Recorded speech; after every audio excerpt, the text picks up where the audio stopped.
Hello, everybody, and welcome to the latest episode of the foXnoMad podcast. I'm your host, foXnoMad Onol. My guest today is Laurie Woolever. She is the author of several books, including Appetites, which she co-wrote with Anthony Bourdain, and World Travel: An Irreverent Guide. Today, she's here to talk about her latest book, which is Care and Feeding. It is a memoir which covers her career. It covers addiction. It covers her time as an assistant with Mario Batali, as well as the 10 years or so that she was Anthony Bourdain's assistant. It is very well written. It is funny. It is interesting. I think you're really going to enjoy the book, and I think you're really going to enjoy this conversation with Laurie Woolever. Like I mentioned earlier, thanks for taking the time to be on the podcast. Mhm. I was really looking forward to speaking with you because I've read several of your books, and I just read Care and Feeding, which is one of the it does the task of a memoir. I think has a really difficult job of always getting you quickly into the Mhm. story where you feel Mhm. like you're sort of following along with someone. Some memoirs kind of you feel detached, right? So this Mhm. is um, a very interesting, honest, I, I want to say fun read, maybe in retrospect. Well, no, fun is good. I tried to be funny. So what is it like revisiting your past and trying to sort of document that into a story, put it all Mhm. together? Mhm. Yeah, it was really interesting for me to go back and read journals and talk to friends who were around at the time that some of these events were happening and look at, the emails that I was writing at the time. And in some ways, the things really lined up with my memory. And in some cases, there were things that I had completely forgotten about, but that I had written down in a journal or an email to a friend, or a conversation with a friend in current times would spark a memory. So it sort of was a comment on how we remember things and how we forget certain things, and that our own record of things is always just a single version because everybody else that was part of a situation or an experience has their own perspective on things. So I really, obviously the book is written from my perspective, so I stayed true to that, but I definitely was bolstered by these little revelations of details and memories and circumstances that made it a more true and complete narrative. And why did now feel like the right time to write a memoir? Mm. Well, I had already published a couple of books and felt that I was well positioned as a writer, with a good relationship with a publisher that I hoped to work with again. And as it turned out, I did work with them again. And I think that I had sort of seen my life, a certain chapter of my life kind of come to an end in 2021 after putting out World Travel: An Irreverent Guide and Bourdain, the definitive oral biography, which I know in Europe is called Bourdain and Stories. Um, I felt that this was the right time for me to tell these stories that I had lived for the 25 years. I had enough distance from all of it, and it was, I guess, 3 or 4 years since the death of Tony Bourdain when I started seriously considering the book. I felt I had enough perspective on that and on the end of Mario Batali's career. And, this is a project that I've always wanted to do. I've always wanted to tell my stories in some format, whether it was autofiction or maybe essays or maybe, yeah, I didn't really know. Memoir turned out to be the most appropriate genre for the way that I wanted to tell my story. But um, it felt like, well, if I don't do it now, when am I going to do it? And if I don't do it, I'm always going to regret it. And was it difficult to go back through journal entries or to contact people? I mean, there's so many characters, I'll call it in the book, so many people, a lot of addiction. You're very honest about that. A lot of uh, sexual encounters and things like that. Was it hard to go back, or I mean, were you contacting? Who were you? What was that whole process like? Yeah, I think day to day, moment to moment, there were some of those, some of that outreach that did feel a little difficult or delicate. Um, but for the most part, it was, these were things that I felt somewhat resolved about in most cases. And I wasn't reaching out to every single person. There were some people that I just felt like, well, I know what happened. And the, I was careful to change names and identifying details so that if any of these people read it, they probably know who they are, but you wouldn't necessarily be able to identify them if you didn't know them, or if you knew them, but not in this context. But I did. There's a person that I refer to as Jack in the memoir in the second half, who I was involved with, and I did offer to let him read the sections about him, and just to make sure that it was fair and accurate. And he said, "No, I don't care to see myself reflected on the page." So that was an easy one for me. To that, however, I still feel that I was honest and fair about what happened between us. Um, yeah, I mean, it was like, to answer your question, it was difficult in moments, but overall, it just felt like part of the process of putting this book together. And because I've changed a lot, I've grown up a lot since those, especially the more turbulent times that I write about in the book. And I'm now in, recovery from addiction and feel really good about my sobriety. It'll be 7 years in October. I didn't feel too shaken up or too dysregulated by the things that I remembered myself doing. I mean, they're part of my story. This was part of I want to say my youth, but they were things that happened in my 20s and 30s and into my 40s. So it's not exactly, they weren't youthful indiscretions, but they were things that I did at a different time in my life. And they kind of led me to where I am now. So I have at times felt a lot of shame and a lot of regret about things, but I think I've kind of moved beyond that now. And you talk a lot about your time in kitchens and cooking. And as an outsider to that world, I find there's something about it that seems, at least from what I've read, to draw a lot of people who have, who are heavy drinkers or addiction issues.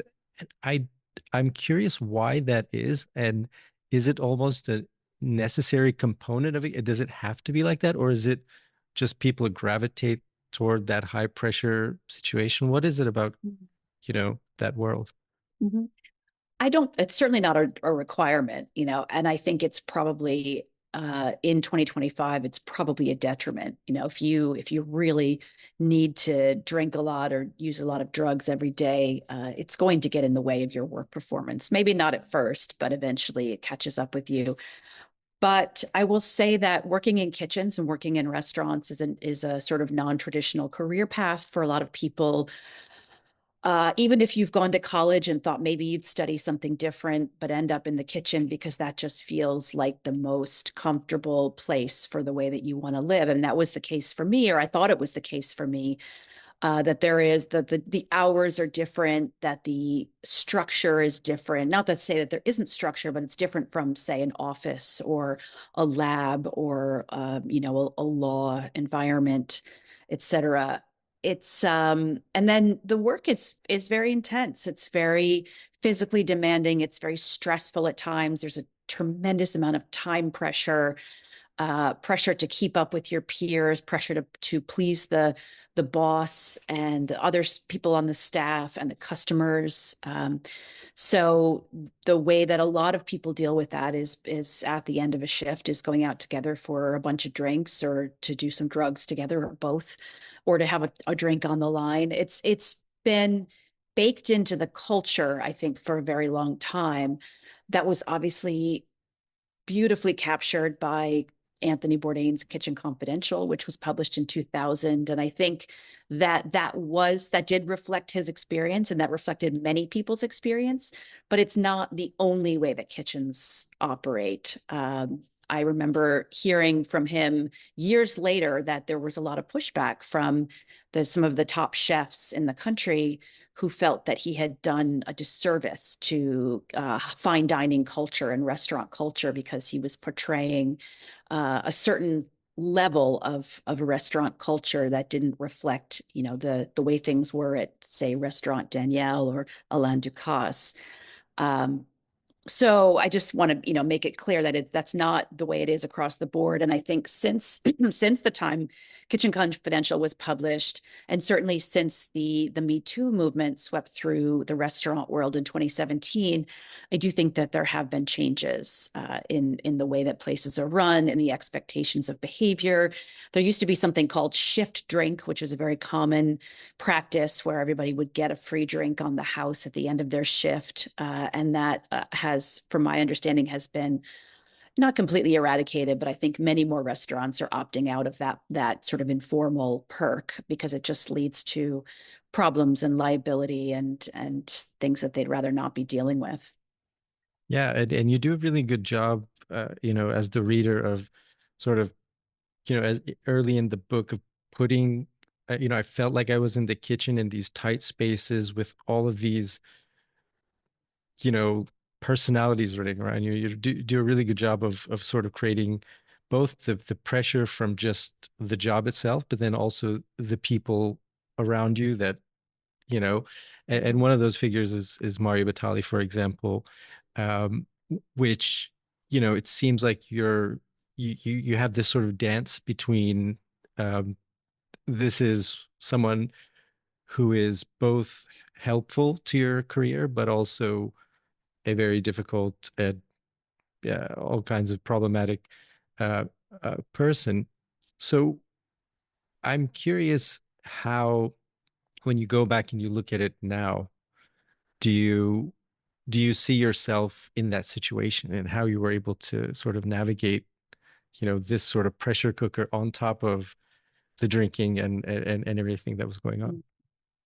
Well, I will say first that youth, I think, is a big part of it and a big part of why I was able to deal with the pressure and the complicated person who Mario was and the demands, being 24, 25 years old, physically just having more stamina. And although I was always kind of lazy, but also just not really having a lot of experience in the real world and really not knowing much about how things could be or might be. And so taking the more difficult parts of Mario's behavior and his story, kind of taking it in stride because I didn't have any other models of how it might be to work in a kitchen or in a restaurant environment. And I will be clear that I didn't spend a ton of time cooking in restaurant kitchens. I was also aware, I was self-aware enough at that point to know that this is an environment that demands everything of you, and you have to really love it and be committed to it, or else it's just absolute misery. And I didn't feel that. I had colleagues at Babo at Mario's restaurant who truly loved what they were doing and were very committed to becoming better cooks and being the best cooks they could be and eventually becoming chefs. And my feeling was more like when I was the period of time where I was cooking, I felt like I just want to get through this shift. I can't wait for this shift to be over. I just want to get these plates off my station. I didn't have that passionate love for the business and the craft of cooking professionally that they did. So all of those things I think were part of my experience and the way that I moved in that world. And in the manuscript, I wanted to be clear that while Mario was difficult and sometimes even abusive, and his behavior certainly escalated after I stopped working for him, that I experienced him as a complete person, and that it would be very hypocritical for me to stand on the sidelines and say this guy's a monster and he doesn't deserve to live. When in fact I learned a lot from him. I grew a lot as a person in that job. He gave me a lot of opportunities and a lot of connections to media. He introduced me to Tony Bourdain. I learned a tremendous amount about the business of restaurants, media, Italian food and wine, travel, all of these things. So I wanted to paint a more complete portrait, and that's not to absolve him of the terrible things that he did and the harm that he caused to a number of people, but just to be more complete in my just my description of that time. And I think you do a good job of that. I mean, for you've mentioned in other interviews that this is your story, and you have a line in the book which I think is really it kind of a good, I don't know, summarization, but it really struck me as it sort of stood out to me, which is very few people are curious about the unknown women who prop up the work of important men. And I really liked that line because I felt like, you know, you're taken on this story, and as the reader, it is really, I'm like, I'm going to be able to predict what's happening next, and I can't. Mm, And so I think, um, you know, as you're writing the book and you look back at sort of this jump to that jump, I mean, Mario sort of introduces you to Anthony Bourdain, and that leads you to being his assistant, which is a not a traditional type of job from as mm, you describe it. mhm. Um, how, when you made that transition, were you thinking like, okay, the traditional career path is not sort of where I'm going, and this is sort of unexpected, but I'm gonna take this path. Yeah. So at the time that I decided to take the job as Tony's assistant, I had already worked for many years in magazine publishing as an editor at two different magazines, Art Culinaire and Wine Spectator.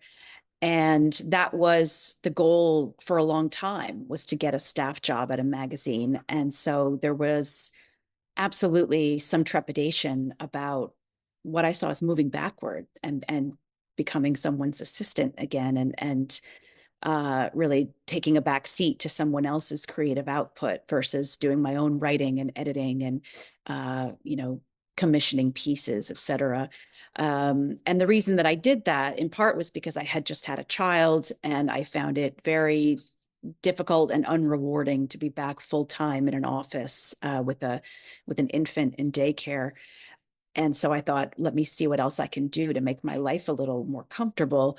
And the other thing that made the decision for me was that it was Tony, and I knew him from working with him on his cookbook, his first cookbook, which was called Anthony Bourdain's Leal Cookbook. And we had a great working relationship. He paid me on time. He was respectful. He was very appreciative. And I thought, well, if I'm going to be anyone's assistant, it should be for him, because I think that he's going to be a good boss. And I was right. But I had to check my ego, and I had to also just reckon with the idea that I was walking away from, in some ways, a dream career, to go back to, being the unknown woman behind a famous man. But I don't regret it. It led to a lot of really, amazing things for me. And something that, for people who write or create it, they always tell you find your authentic voice, find your voice. I feel like you do that so well in the book, that you've really, as the reader, you're like, you feel like I know you. It's a weird way to say that, but Mhm. how does one find that? If you were going to give advice to somebody, or Mhm. for even for yourself, like how do you find how to, I think when a lot of people are trying to find their voice, they're either copying somebody or try to be snarky, or, you know, how do you find that Mhm. and know that you found it? Yeah, I was just thinking about this because somebody sent me a writing sample to, I guess, give feedback on, and it was so clear that they were just trying to be the next Bourdain, right? And I think that's a very common person to want to be for a lot of reasons. And it's not the first time I've seen it. And I was thinking about how to say to this person, you've got something here, but you've got to stop just imitating Tony. There's already a Tony Bourdain. You've got to be yourself. But I do think that part of finding one's own voice, definitely, like you said, starts with finding other voices that you really admire, and trying at first to imitate their style. And that's, I think, how you start to develop even a sense of what voice is, and how to deploy it. And from there, it's really listening to the way that you're talking to yourself in your brain, the way that if you're alone and talking out loud to yourself, what's the cadence? What are the phrases? What's the truth of what you're saying? And I think it also comes down to practice and repetition, just like with an athlete or with an actor or anyone else who's honing a skill. It's just a matter of sitting down and doing it. And through the repetition and the mistakes and getting feedback, you start to get better and you start to develop that voice. I had a writing teacher in high school, an English teacher, who told me very early on, you've got a really distinctive voice. And I can't even remember which of those English teachers it was, and they were all fantastic. I was very lucky, but that really stuck with me. So I know that's not really helpful advice, but I will say that if you've got a spark of something, and certainly I changed and evolved as a writer from the time I was in high school till now, but it was just a little bit of encouragement that I needed to keep going and to keep developing my craft. One of the biggest gifts that a person can get is great feedback, whether it's from a friend or an editor or a stranger. Listening to other people's, and of course, not all feedback is helpful, right? I think you've also got to be sort of judicious and not just listen to every stranger on the internet or whatever, but to get good feedback to a couple of people that you trust and focus on what's working for them and think about and maybe make some decisions about what's not working for people. All of that really is useful to developing a voice that speaks to people, that really reflects who you are. And for the book, did you have, those core people around you in your personal life? And was it strange to have them sort of read such an honest account? Mm-hmm. I did. I had a handful of people that I sent every chapter to as I completed it. And they're very trusted people. One of them is my friend Jessica, who appears throughout the book. She's someone I've known for, 30 years or more. And none of these stories were shocking to her because I would tell her about them, or she was living them with me. And she happened to be working on a novel at the time. So we were kind of trading labor where, excuse me, I would I would look at her work, she would look at mine, and that was fantastic. So I didn't feel any sort of strangeness sharing with her. There was another friend who I didn't know as well, but we were working together on a project, and uh, yeah, I had to sort of say, there's some racy stuff here. There's some stuff you might not know about me, but I trust your professional opinion. And I think that was useful too, to have someone who didn't have all of that history with me and might want to soften their responses because of the longstanding friendship. So he was really, really honest about his reactions to things, and that was useful. And then there was a third friend who had written a very similar type memoir about Mario's business partner. Actually, her name is Kim Reed, and her book, fantastic. It's called Workhorse.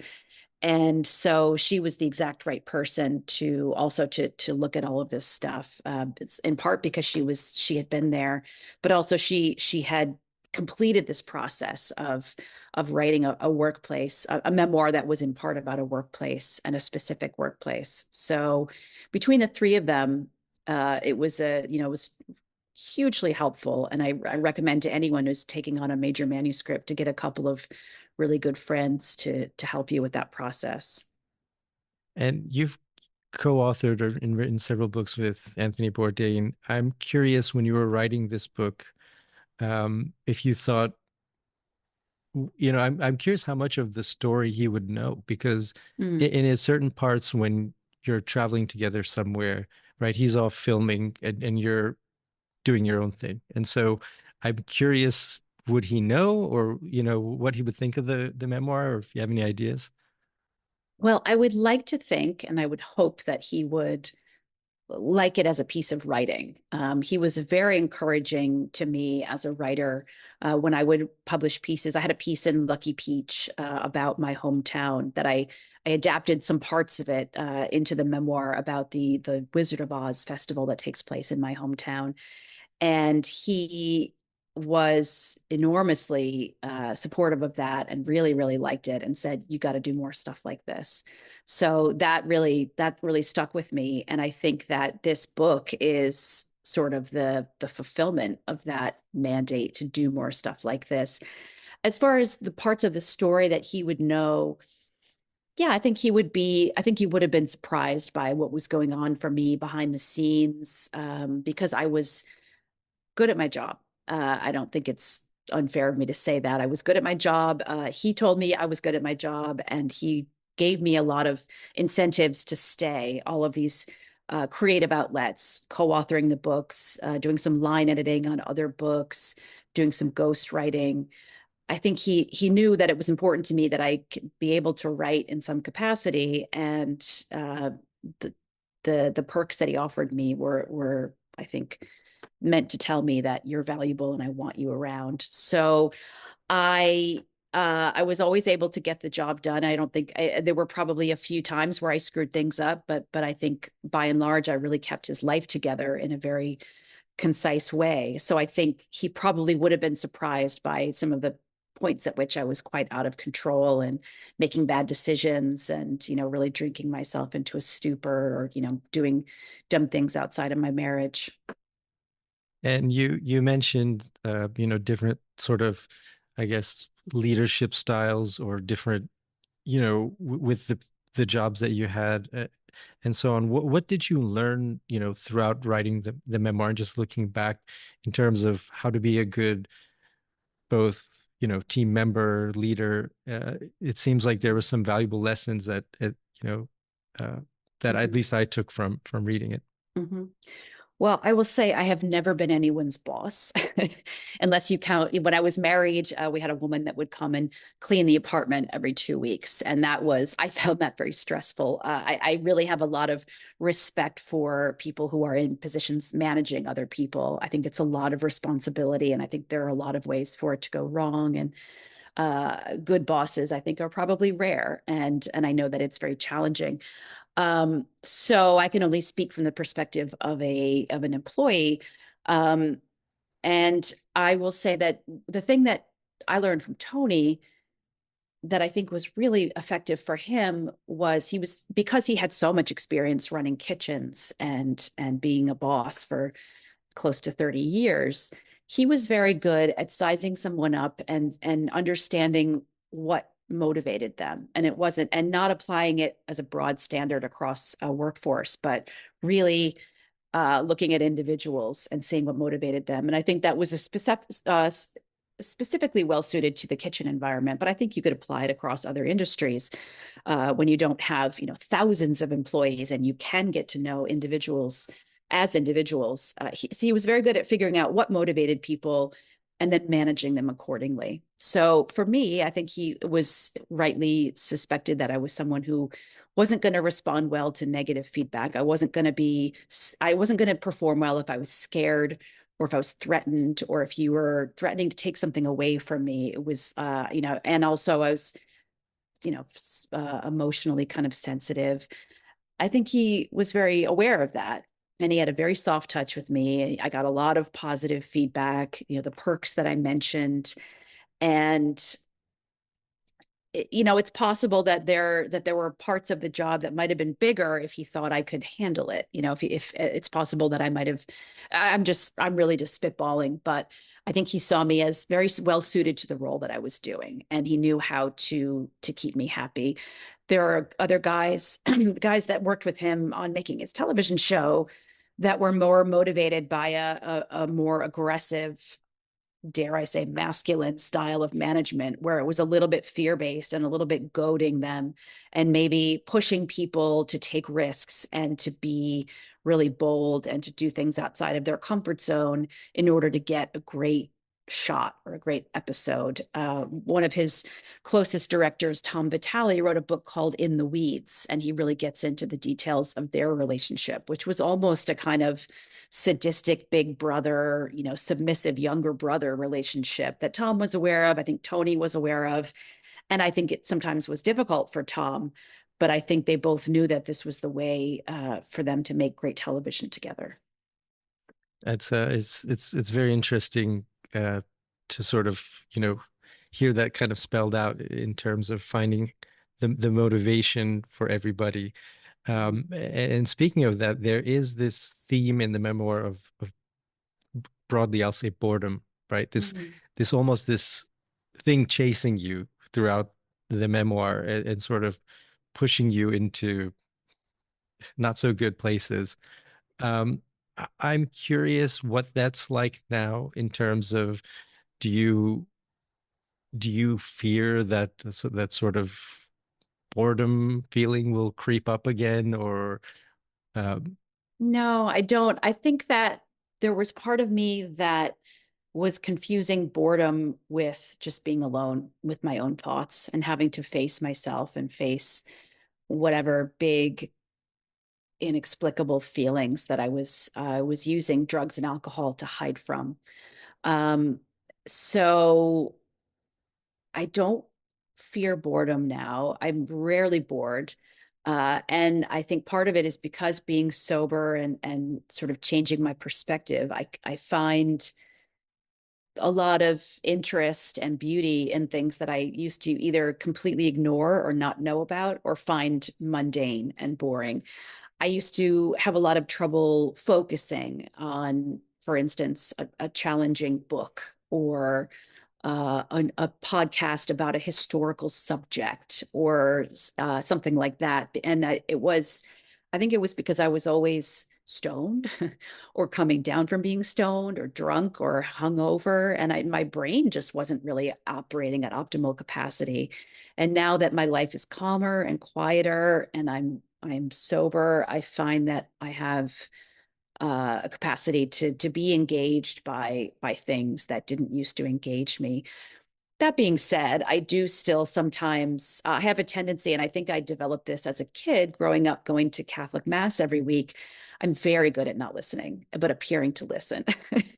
And I have to sort of catch myself on that because I can nod and smile and appear to be present, but I'm just off in my own world because frankly, it's kind of boring for a kid to sit through a religious ceremony every week. So but that's a different kind of thing. But no, I don't fear boredom anymore, and I am very content with the smaller, quieter life that I currently lead as compared to what I describe in the book.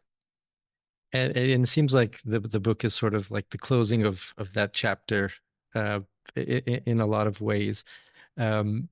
Was there a lesson that you reached writing it in terms of not maybe not on the page, but as you wrote the last words, final draft, something that you came away with that you didn't think of that you might not have Mhm. realized?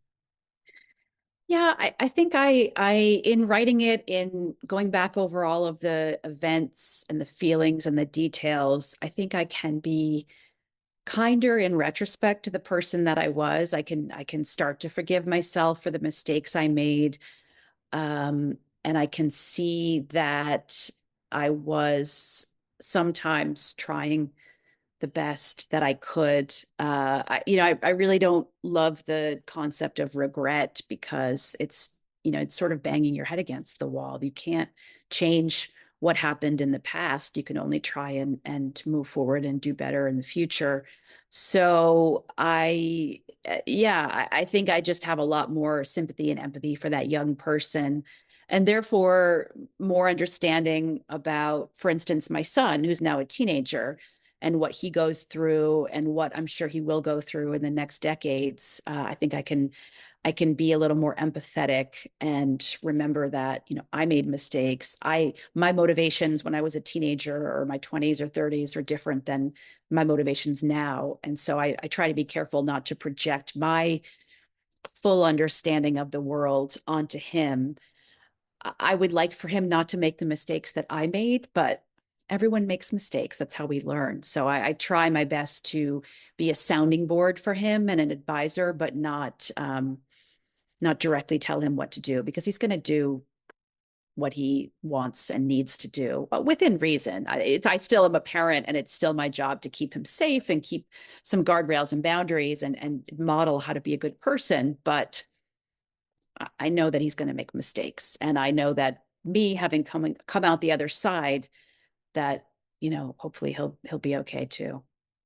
Well, it really is a fantastic read, and hearing sort of where you end up, which is great, makes it more sort of fun to read, if you will. Mm-hmm. I don't know. Yeah, there's a happy ending, which is doesn't at many points doesn't seem like that's possible. Yeah, and it is really just a fascinating story. I mean, it is an extremely interesting life. I mean, I have to say that both, personally, professionally, it's just it reads like almost like a movie or something where you can't Mm. believe this is one person's life. Mm. So thank you for writing it. Thank you for sharing it. And thank you for being on the podcast. Do you have any projects you're working on now that you want to share or? Sure. Yeah, I am working on a cookbook. It's a co-authored cookbook with a chef called Ryan Bartlow. He has a restaurant in New York called Ernesto's, which has been open for about 5 or 6 years. It's a Basque Spanish restaurant on the Lower East Side, and it's excellent. I am biased because I'm working with him, but it really is excellent.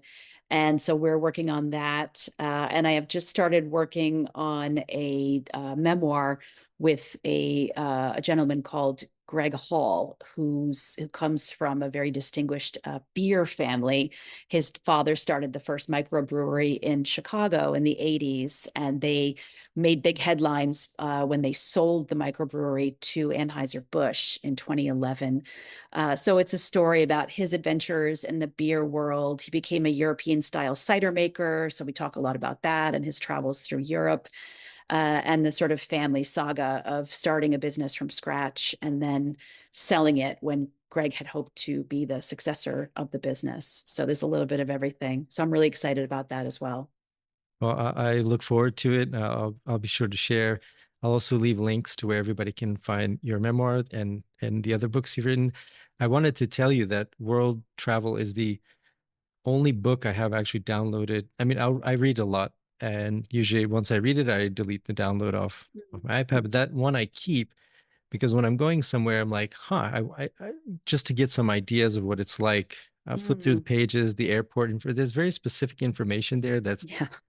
very helpful. And Yeah. Oh, good. I'm really glad to hear that. Some people said, why is there all this airport information? And for me, I think it's really, I think it's interesting. And maybe I'm just, specific about that, but I think it's also really useful to know kind of what to expect. Is it a gigantic airport with 4 terminals, or is it a little dinky one where you can kind of traverse the whole thing? And, what airlines fly there? I always think that's your first point of entry into a lot of new places. And it's good to know what you're getting into, and it kind of can set the tone for the rest of the trip. yeah, I agree. I think it's in my travels, I'd say 90% of the worst things that have happened to me have happened somewhere between that first airport arrival and getting to where I'm staying, because it's where you Mm-hmm. really don't know a lot and you're vulnerable to scams and I mean all kinds of stuff. So Yeah, absolutely. That is, I think, the highest anxiety probably is getting to your first destination or getting back to the airport to get out of the country. So if I can be helpful in just telling you, like, don't take the unlicensed taxi. Here's the train. It's only 10 euros versus the 80 euros it's the taxi's going to cost you. I feel like I've done a good job. yeah, I'll leave a link to the book as well because I do think for travelers it's super useful. Um, so Thank you. thanks again for being on the podcast. And like I said, I'll leave links to where everybody can find your books, and we'll keep an eye out for new projects coming up. Great. All right. Thank you so much. Thank you, Laurie, for being a guest on the podcast, and thank all of you for listening. Make sure you give the foXnoMad podcast a 5-star rating wherever you get your podcasts and a couple of kind words. It helps us get the word out about the show.